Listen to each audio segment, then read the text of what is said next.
అందరికీ praise lord. November 9th ఈరోజు దేవుని వాగ్దానము.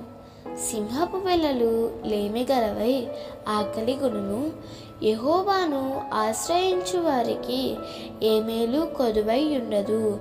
కీర్తనలు 34:10. అడవికి రాజు సింహము.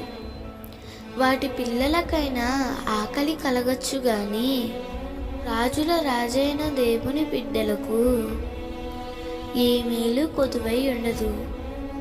మనము దేవుని నుండి మేలును పొందుకోవాలంటే మనుషులను ఆశ్రయించకూడదు.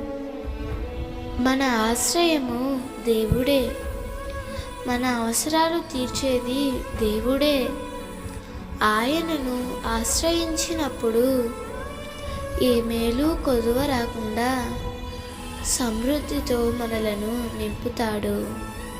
ఆనాడు కరువు కాలంలో ఇస్సాకు దేవుని మాటను విని దేవుని మాట ప్రకారం జీవించుట వలన ఎంతో గొప్ప ఆశీర్వాదాన్ని, ఎన్నో మేలులను కరువు దినాలలో చూడగలిగాడు.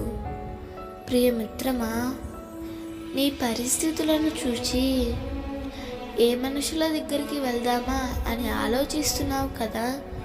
ఏ మనిషి దగ్గరికి వెళ్ళినా నీ సమస్యకు పరిష్కారం రాదు.